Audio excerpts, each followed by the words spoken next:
Game changer విషయంలో రాజమౌళి శాపం నిజమైందా? Hello all, welcome to cine సితారా.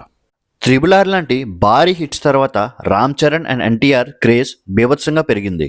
కానీ రాజమౌళి మ్యాజిక్ తర్వాత ఏమైంది? దేవరా ఎందుకు జస్ట్ యావరేజ్గా మిగిలిపోయి గేమ్ చేంజర్ బిగ్గెస్ట్ డిజాస్టర్గా మిగిలింది? మనం కాసేపు నిజాలు మాట్లాడుకుందాం.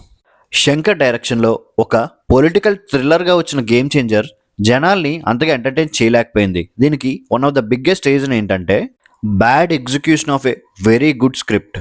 మనం ఎంత కథ మంచిది ఎంచుకున్నా కూడా దాన్ని ఎగ్జిక్యూట్ చేసినప్పుడు ఒక సాధారణమైన ప్రేక్షకుడికి అర్థమయ్యే భాషలో ఉండకపోతే ఖచ్చితంగా ఆ సినిమా అన్నది ఫ్లాపే అవుతుంది.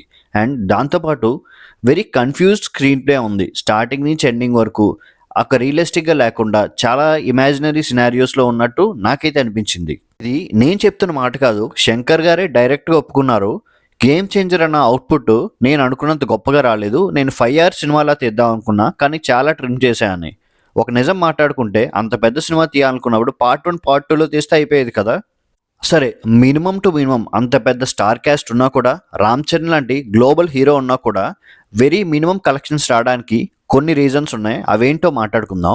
Over hyped expectations. సినిమాకి ముందుగానే అతిగా హైప్ తీసుకొచ్చారు అండ్ ఆడియన్స్ నుంచి very negative feedback. First premieres అవగానే మార్నింగ్ షోస్ నుంచే చాలా నెగిటివ్ ఫీడ్బ్యాక్ అనేది స్టార్ట్ అయింది. And social media trolling. Social మీడియాలో ఒక పెయిడ్ బ్యాచ్, ముఖ్యంగా రామ్ చరణ్ గారికి ఎగ్నెస్ట్గా ఉన్న ఏ హీరోసో మీకు తెలుసు, వాళ్ళు ప్రత్యేకంగా పని కట్టుకొని నెగిటివ్ ఫీడ్బ్యాక్ ఇస్తూనే ఉన్నారు. అది చాలా దారుణంగా ఇంపాక్ట్ అయింది. అండ్ పైరసీ దెయ్యం.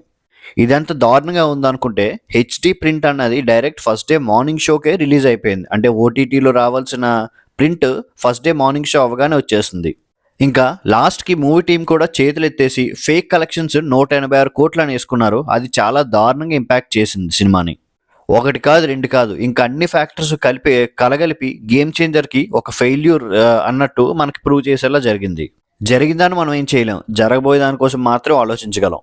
ఒక యాక్టర్ వైజ్గా రామ్ చరణ్ గారు సక్సెస్ అయిన గేమ్ చేంజర్ సినిమా పరంగా అయితే ఫ్లాప్ అయింది. కానీ రామ్ చరణ్ గారు ఫర్దర్ ఫిలిమ్స్ చాలా బాగుండాలని, సక్సెస్ఫుల్గా ఉండాలని మనస్ఫూర్తిగా కోరుకుంటున్నాను.